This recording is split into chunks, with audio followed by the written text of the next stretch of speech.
Karya Allah sungguh nyata bagi umat manusia. Di dalam Kristus Yesus, Ia hadir dalam rupa seorang hamba.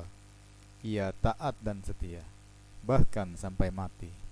Kini bersama kita mengingat akan kasih-Nya yang mulia.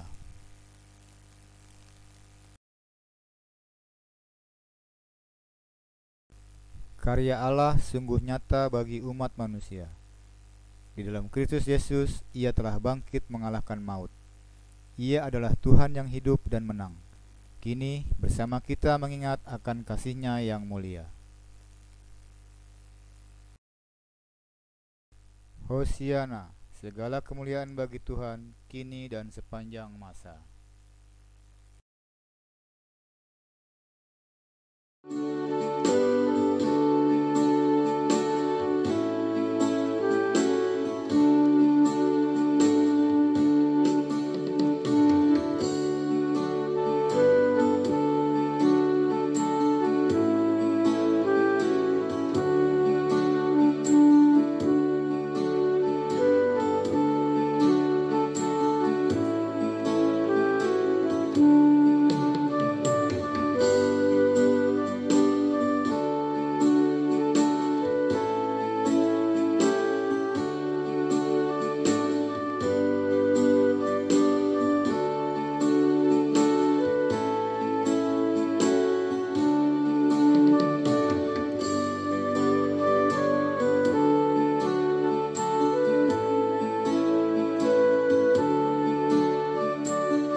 Dengarlah nas pembimbing pada kebaktian rumah tangga ini seperti dinyatakan di dalam surat Efesus 5 ayat yang ke-8.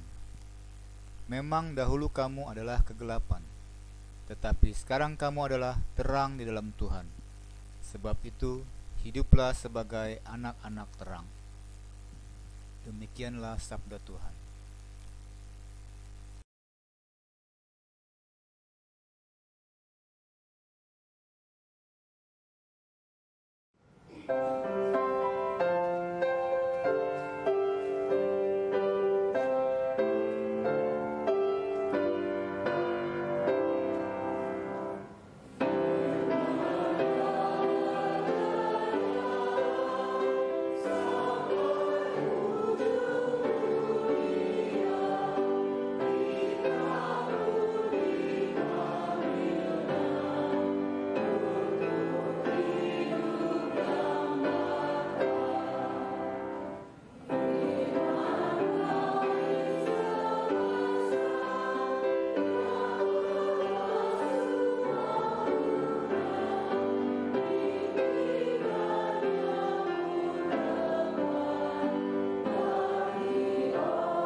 Allah Bapa kami yang di sorga, puji dan syukur senantiasa kami panjatkan kepadamu Bapa atas kehidupan yang boleh kami nikmati hingga saat ini. Di tengah-tengah kondisi negara kami, bahkan dunia saat ini yang sedang dilanda virus corona, Engkau tetap berkenan menjumpai kami untuk bersekutu. Meskipun persekutuan kami saat ini kami lakukan di rumah kami masing-masing, namun kami percaya Tuhan tetap hadir di tengah-tengah kami. Ya Tuhan yang pengasih, berkati kiranya persekutuan kami ini agar kami semakin dikuatkan melalui firman Tuhan yang akan kami dengarkan nanti.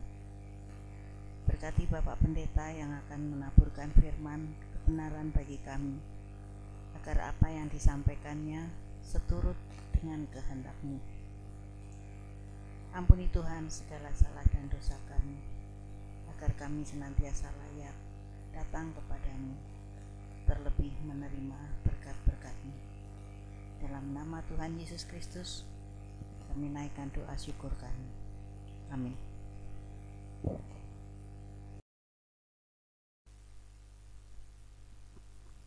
Kita masuk dalam pengakuan dosa. Yesus Kristus rela menderita bagi manusia dan dunia. Namun acap kali kita belum mampu mewujudkan ketaatan kita sebagaimana Kristus yang taat hingga ia mati di kayu salib. Marilah dalam perendahan diri kita mengakui dosa dan pelanggaran kita. Saat teduh sejenak untuk pengakuan dosa secara pribadi.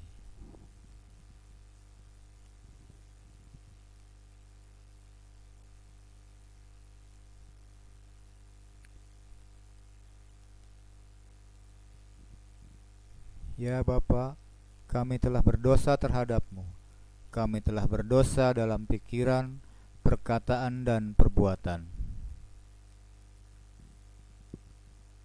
Ya Kristus, kami telah berdosa terhadap-Mu. Kami tidak mampu mengikuti teladan-Mu di dalam hidup ini. Ya Allah, inilah kami umat-Mu yang berdosa. Kasihanilah kami. Demi Kristus Yesus kami memohon. Amin.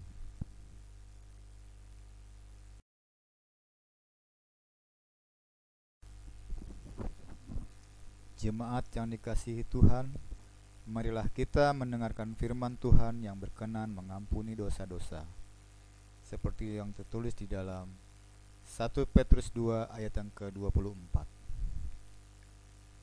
Ia sendiri telah memikul dosa kita di dalam tubuhnya di kayu salib, supaya kita yang telah mati terhadap dosa, hidup untuk kebenaran. Oleh bilur-bilurnya kamu telah sembuh. Demikianlah berita anugerah dari Tuhan.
Bapak Ibu Saudara yang dikasihi Tuhan, perenungan firman Tuhan di kebaktian rumah tangga di malam hari ini diambil dari Efesus pasal 5 ayat 8 sampai dengan yang ke-14. Efesus 5 ayat 8 sampai dengan 14 sesuai dengan daftar pembacaan Alkitab untuk KRT Sinode GKP. Baik, sebelum kita membaca dan merenungkan firman Tuhan, mari kita bersatu diri di dalam doa. Bapa yang penuh kasih, di malam hari ini kami bersama-sama hendak merenungkan firman Tuhan yang kami sungguh meyakini bahwa firman Tuhan memberikan kekuatan dan tuntunan bagi kami, bagaimana kami harus bertindak sebagai anak-anak Tuhan, anak-anak terang di tengah-tengah dunia ini yang menjadi berkat dan juga memuliakan nama Tuhan. Tuhan yang Maha Baik, kiranya tolong kami agar kami bisa memahami firman Tuhan. Kami senantiasa ditolong juga untuk melakukannya di dalam kehidupan kami sehari-hari. Di dalam nama Tuhan kami Yesus Kristus kami berdoa. Amin. Baik Bapak Ibu Saudara yang dikasihi Tuhan, Efesus pasal 5 ayat 8 sampai dengan 14 saya bacakan bagi kita semua. Memang dahulu kamu adalah kegelapan, tetapi sekarang kamu adalah terang di dalam Tuhan. Sebab itu hiduplah sebagai anak-anak terang, karena terang hanya berbuahkan kebaikan dan keadilan dan kebenaran, dan ujilah apa yang berkenan kepada Tuhan. Janganlah turut mengambil bagian dalam perbuatan-perbuatan kegelapan yang tidak berbuahkan apa-apa, tetapi sebaliknya telanjangilah perbuatan-perbuatan itu, sebab menyebutkan saja pun apa yang dibuat oleh mereka di tempat-tempat yang tersembunyi telah memalukan. Tetapi segala sesuatu yang sudah ditelanjangi oleh terang itu menjadi nampak, sebab semua yang nampak adalah terang. Itulah sebabnya dikatakan, bangunlah hai kamu yang tidur, dan bangkitlah dari antara orang mati, dan Kristus akan bercahaya atas kamu. Demikian firman Tuhan. Berbahagialah orang yang mendengarkan firman Tuhan serta memeliharanya dalam hati serta melakukannya dalam kehidupan sehari-hari. Hosiana. Bapak Ibu Saudara yang dikasihi Tuhan, tema KRT di malam hari ini judulnya Hidup sebagai Anak Terang. Nah, bicara terkait dengan anak terang ataupun terang, mungkin Bapak Ibu Saudara pernah ingat ada lagu tentang terang yang beberapa tahun lalu dibawakan oleh Glenn Fredly gitu ya. Ya, seperti ini. Dan ini bisa kita renungkan bersama dari syair lagu ini yang saya kira juga cukup dalam maknanya.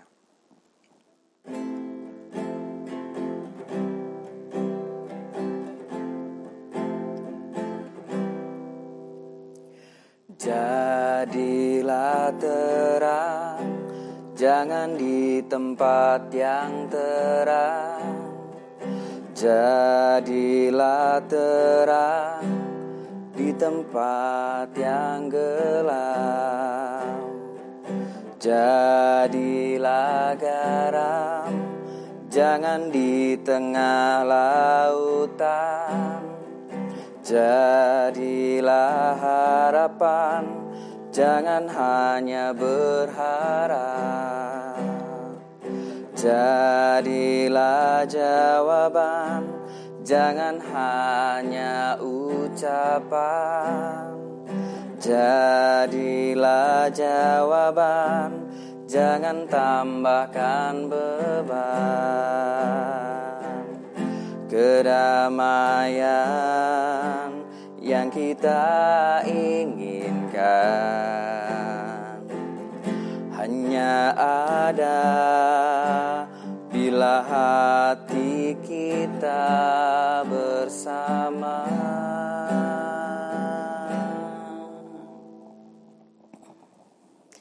Baik, Bapak Ibu Saudara yang dikasihi Tuhan. Ya, dari lirik lagu tadi buat saya cukup dalam gitu ya. Kalau mau jadi terang ya jangan di tempat yang terang gitu ya. Ya kalau jadi terang di tempat yang terang ya sudah terang gitu ya. Buat apa gitu ya. Namun diungkapkan jadilah terang di tempat yang gelap gitu ya. Ini kita bisa dalami gitu kan. Apalagi Rasul Paulus mengungkapkan gitu ya. Kalau orang-orang Kristen, orang-orang percaya harus menghayati hidup sebagai anak-anak terang. Dan Rasul Paulus mengungkapkan ini kepada jemaat di Efesus, Bapak Ibu Saudara. Dan kita tahu surat-surat yang dituliskan oleh Rasul Paulus kepada jemaat-jemaat seringkali juga harus berhadapan konteks ataupun permasalahan di jemaat pada saat itu adalah terkait dengan kehidupan lama mereka yang sebelum menghayati Kristus sebagai juru selamat mereka. Di Efesus, orang-orang di sana cenderung dulunya adalah para penyembah berhala gitu ya. Dan seringkali juga hidup dalam kebiasaan-kebiasaan yang kebebasannya itu benar-benar tidak bisa dipertanggungjawabkan begitu. Nah, dalam rangka itu Rasul Paulus mengungkapkan bahwa jemaat di Efesus harus menghayati hidup yang baru sebagai anak-anak terang gitu kan. Nah, pertanyaannya bagaimana menghayati kehidupan sebagai anak terang itu gitu ya. Di sini diungkapkan. Di ayat 8 diungkapkan, memang dahulu kamu adalah kegelapan, tetapi sekarang kamu adalah terang di dalam Tuhan. Sebab itu hiduplah sebagai anak-anak terang. Rasul Paulus mengungkapkan bahwa jemaat Efesus dulu yang tidak mengenal Kristus, tidak mengenal Allah, ya hidup dalam kegelapan. Tetapi sekarang jemaat di Efesus sudah kenal dengan Tuhan gitu ya. Sehingga diharapkan menjadi terang, dan terang itu hanya bisa didapatkan menghayati hidup di dalam Tuhan gitu ya. Jadi kalau misalnya tadi diungkapkan melalui lirik gitu ya, jadilah terang, jangan di tempat terang, jadilah terang di tempat yang gelap gitu ya. Jadilah terang di tempat yang gelap ini tentunya tidak mengabaikan sumber terang itu sendiri gitu ya. Jangan sampai alih-alih di tempat yang gelap, yang terangnya ini jadi gelap gitu ya. Namun justru diharapkan untuk menjadi terang di tempat gelap, maka orang percaya harus menghayati kehidupan di dalam Tuhan. Di ayat 8 diungkapkan, orang Kristen harus hidup di dalam Tuhan. Hidup di dalam Tuhan berarti menghayati kehidupannya karena Tuhan.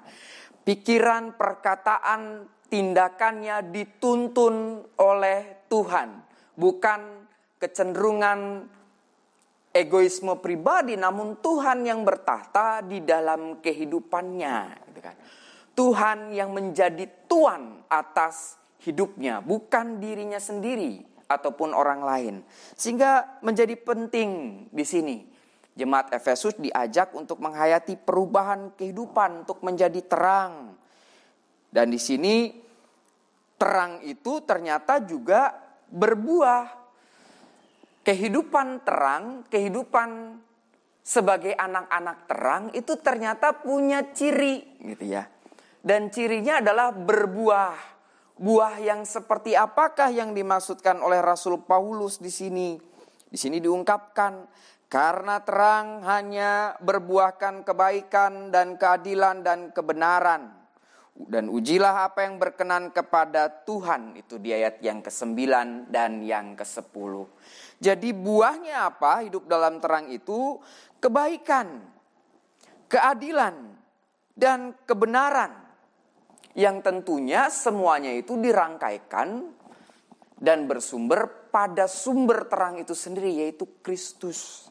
Seseorang yang menghayati kehidupan yang baik, seorang yang menghayati keadilan, kebenaran, sumbernya, patron utamanya adalah Kristus, bukan yang lain, gitu kan. Bahkan di sini diungkapkan jangan sampai seseorang itu justru malah turut mengambil bagian-bagian yang justru malah tidak berbuah. Setidaknya di sini Rasul Paulus mengungkapkan orang Kristen kalau mau jadi anak-anak terang, jangan sampai hidupnya tidak berbuah. Gitu ya. Jadi ya orang Kristen menghayati sebagai anak terang harus berbuah. Dan buahnya itu ya bicara kebaikan, keadilan, dan kebenaran. Di sini juga diungkapkan Bapak Ibu Saudara yang dikasihi Tuhan, konteks Efesus pada saat itu bicara terkait dengan kondisi yang memalukan gitu ya. Yang nampaknya memang ada kebiasaan-kebiasaan di tatanan sosial di jemaat Efesus sana yang mengakibatkan ataupun hal-hal tindakan yang sebenarnya memalukan gitu ya. Yang tidak sesuai dengan norma gitu kan. Dan di sini diingatkan jemaat Efesus untuk tidak melakukan itu. Ketika jemaat Efesus melakukan itu, justru itu penggambaran kehidupan yang tidak berbuah gitu ya. Untuk itu Efesus diajak untuk benar-benar menghayati buah itu gitu ya. Untuk berbuah, untuk menghayati kehidupan di dalam Tuhan dan menjadi terang. Bahkan di sini diungkapkan di ayatnya 14, bangunlah hai kamu yang tidur dan bangkitlah dari antara orang mati dan Kristus akan bercahaya atas kamu. Rasul Paulus menggunakan bahasa ini gitu ya. Bangunlah hai kamu yang tidur. Ini Bapak Ibu Saudara berarti Rasul Paulus secara halus gitu ya menggambarkan kehidupan iman dari orang Efesus itu tidur gitu ya. Dan penggambaran orang tidur kan seringkali ya satu sisi tidur baik untuk kesehatan gitu ya. Namun di sini tidurnya penggambarannya tidur yang sedikit negatif, tidur yang nampaknya lama begitu ya. Tidur yang seringkali juga mengabaikan aktivitas dan yang lain-lainnya gitu ya. Dan di sini digambarkan bangunlah kamu yang tidur gitu ya. Berarti selama ini Efesus ada dalam kondisi dia memang menghayati iman kepada Kristus, namun dalam tindakan perbuatannya digambarkan seperti orang yang tidur, tidak berdampak, tidak berbuah, bahkan sama saja dengan orang-orang yang lain yang melakukan justru tindakan-tindakan yang buruk pada saat itu. Diingatkan bangun gitu ya. Bangkit gitu kan, melakukan hal yang berbeda, berbuah, dan itulah ciri khas terang Kristus gitu ya. Menjadi anak-anak terang. Ya, jadi diminta untuk bangun, bangkit. Dan bangun dan bangkit ini bicara upaya untuk senantiasa mewujud nyatakan kebaikan, kebenaran, keadilan yang tentunya bersumber daripada Kristus sehingga berdampak di tengah-tengah kehidupan sesama pada saat itu. Nah, Bapak Ibu Saudara yang dikasihi Tuhan, kita menghayati hidup sebagai anak terang tentunya dengan konteks kita pada saat ini. Dengan zaman kita pada saat ini. Bagaimana sih kita bisa menghayati sebagai anak-anak terang di tengah-tengah kondisi yang ada pada saat ini? Bapak Ibu Saudara, seringkali saya menggambarkan kehidupan iman orang percaya itu layaknya seekor ikan yang berenang di sungai gitu ya. Ikan yang hidup di dalam sungai, dia tidak akan begitu saja ikut arus sungai gitu ya. Dia tetap memiliki kendali atas dirinya gitu ya. Dan tentunya itu ditandai dengan sirip gitu ya. Dan ekor yang tentunya dikendalikan untuk bisa bergerak sesuai dengan apa yang dikendakinya. Apalagi kalau ikan salmon gitu ya. Kalau tidak salah ya, ikan salmon itu dia berani untuk menerjang arus sungai untuk bisa bertelur gitu ya. Jadi kalau arusnya ke kiri maka dia berenangnya ke kanan gitu ya. Dan dia dengan sekuat tenaga untuk meletakkan telur itu gitu ya. Ada kendali gitu ya. Namun kita jangan sampai juga seperti ikan yang mati gitu ya. Ya tentunya ikan yang mati di sungai ya mati ke bawah arus ke sana. Dia tidak ada kendali atas kehidupannya dan ikut aja begitu ya. Jadi followers gitu ya.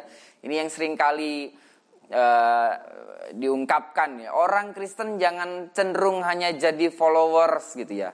Namun juga seharusnya bisa menjadi leaders, menjadi inspirasi bagi banyak orang dalam hal-hal yang memang harus dilakukan gitu ya. Ya secara sederhana Bapak Ibu Saudara, misalnya di tengah-tengah kondisi pada saat ini ada banyak sekali hoax ya, berita bohong gitu ya. Bagaimana cara kita untuk bisa menjadi anak-anak terang? Kita lihat sumber terangnya adalah Kristus.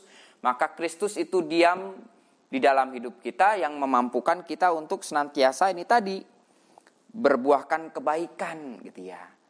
Ketika berhadapan dengan hoax, berita bohong, apa hal yang baik apa gitu yang kita bisa wujud nyatakan supaya ujaran kebencian ini tidak menyebar begitu luas gitu ya. Sehingga membuat orang justru malah kabur gitu ya. Ataupun punya pandangan kabur gitu kan. Bagaimana? Nah itu kita pikirkan. Lalu juga bicara tentang keadilan. Di tengah-tengah kondisi kehidupan kita adil gitu ya. Bicara adil ini kan bukan juga cenderung adil ya sama rata gitu ya. Tapi juga adil bicara terkait dengan apakah saudara-saudara kita, apakah sesama kita juga mendapatkan keadilan seperti pendidikan yang layak, makanan, dan yang lain. Nah, bagaimana kita sebagai anak-anak terang juga bisa ikut berkontribusi di sana, supaya keadilan itu mereka dapatkan. Contoh misalnya Bapak Ibu Saudara, di tengah-tengah kondisi pada saat ini, penyebaran virus corona, beberapa minggu yang lalu kan ada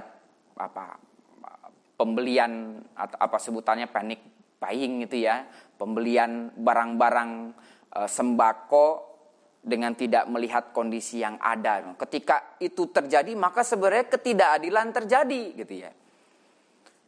Yang menimbun sembako otomatis kan orang yang mampu untuk bisa beli sembako banyak gitu ya. Nah kemudian bagaimana orang-orang yang tidak mampu, orang-orang yang kesulitan untuk bisa mendapatkan sembako, maka di sana kita diajak untuk bagaimana caranya untuk kita juga bertindak di tengah-tengah ketidakadilan yang terjadi gitu ya. Dan banyak hal yang kita bisa lakukan gitu ya. Juga terkait dengan bicara tentang kebenaran ya, bicara kebenaran ini ya panduannya, tuntunannya adalah Tuhan Yesus yang hadir dan diam di dalam kehidupan kita. Sehingga sekali lagi bahwa kita diharapkan tidak jadi terang hanya di tempat yang terang saja, tapi jadi terang di tempat gelap dengan tetap bersumber pada terang itu sendiri. Kenapa? Kalau bicara terkait dengan terang diri kita sendiri, kekuatan diri kita sendiri, mungkin kita akan melemah.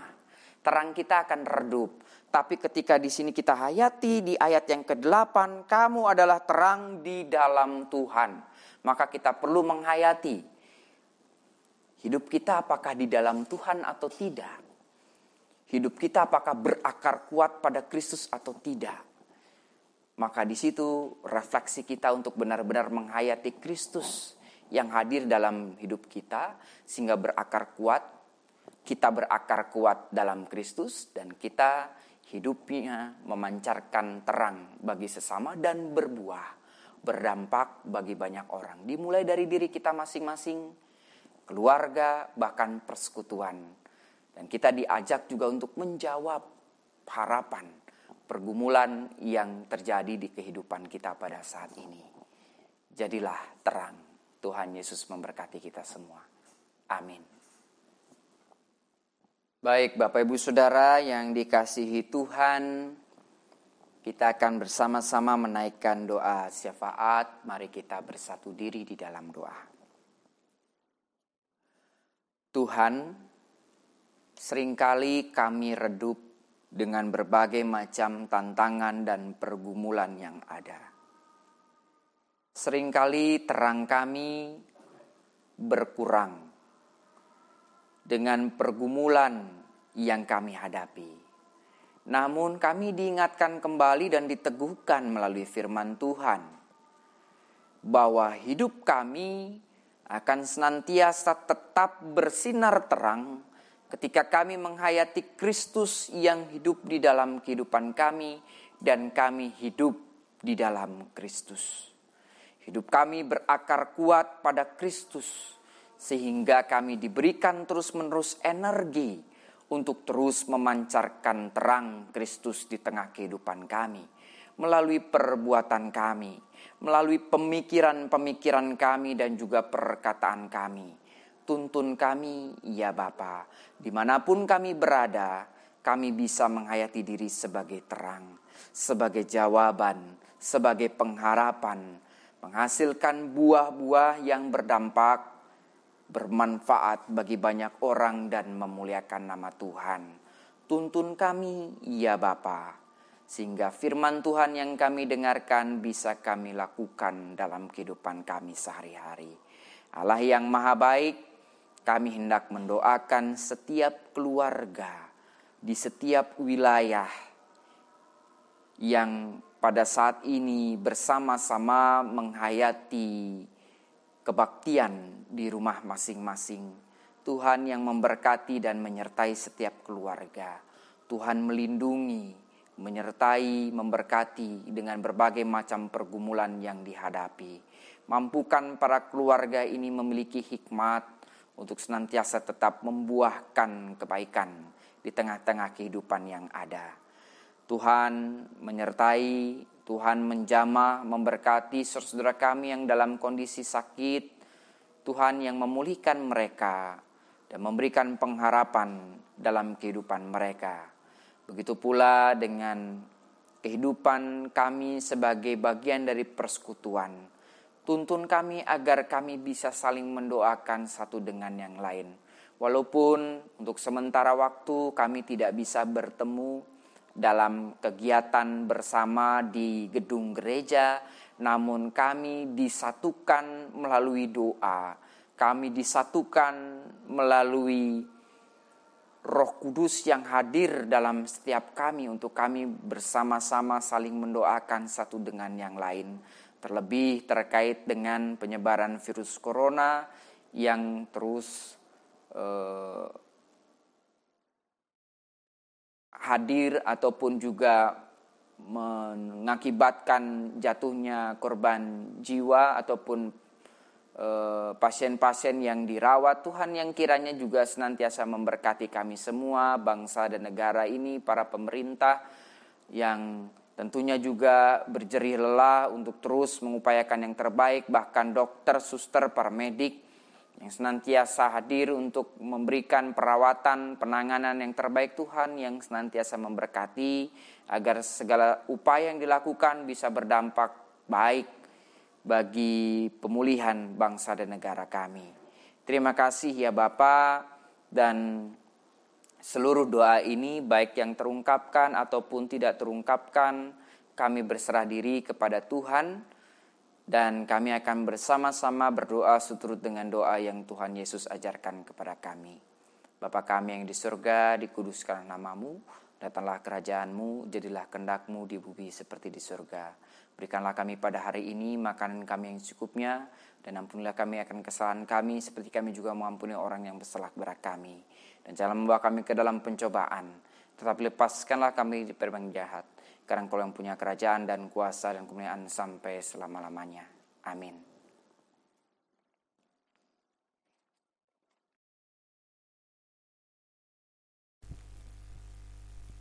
Bapak Ibu, mari kita masuk ke dalam persembahan. Namun sebelumnya, persembahan boleh dikumpulkan di rumah masing-masing. Dan nanti jika kita sudah bisa bergereja, nantinya boleh kita bawa ke gereja. Namun sebelumnya dengarlah nas persembahan seperti yang tertulis di dalam surat Kolose 3 ayat yang ke-17. Dan segala sesuatu yang kamu lakukan dengan perkataan atau perbuatan, lakukanlah semuanya itu dalam nama Tuhan Yesus, sambil mengucap syukur oleh Dia kepada Allah Bapa kita. Demikianlah sabda Tuhan.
Bapa kami yang bertahta di dalam kerajaan surga, terima kasih atas setiap penyertaan dan berkat-Mu yang tak henti-hentinya Kau curahkan kepada kami semua.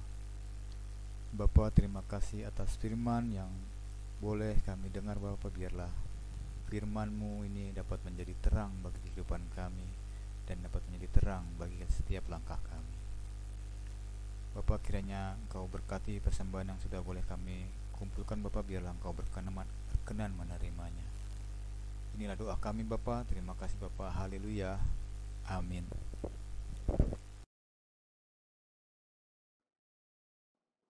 Bapak Ibu Saudara yang dikasihi Tuhan, saudara-saudara telah mendengarkan firman Tuhan. Kini lakukanlah firman Tuhan yang telah saudara-saudara dengar dengan setia.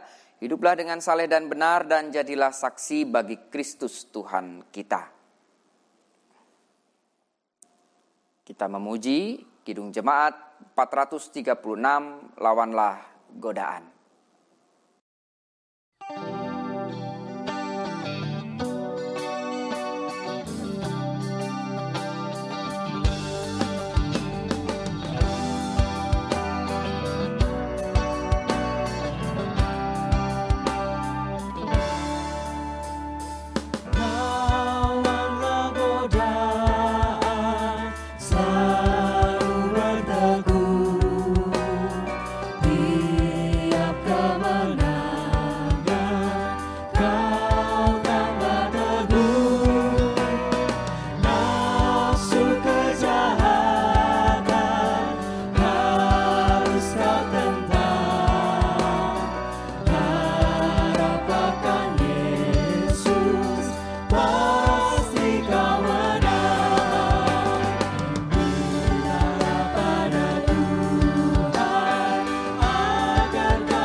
Bapak Ibu Saudara yang dikasihi Tuhan, kini terimalah berkat Tuhan.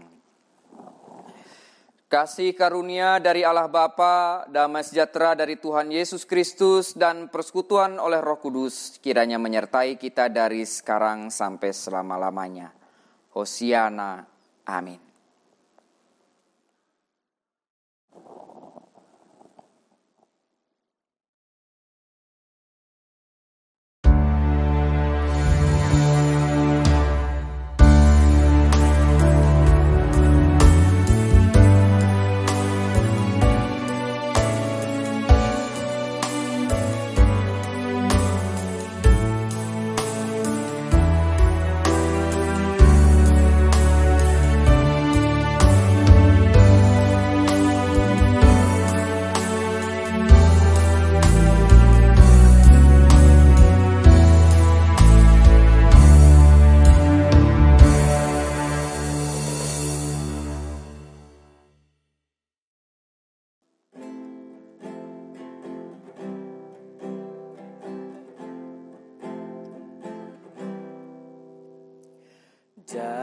Jadilah terang, jangan di tempat yang terang. Jadilah terang di tempat yang gelap. Jadilah garam, jangan di tengah lautan. Jadilah harapan, jangan hanya berharap. Jadilah jawaban, jangan hanya ucapan. Jadilah jawaban, jangan tambahkan beban. Kedamaian yang kita inginkan hanya ada bila hati kita bersama.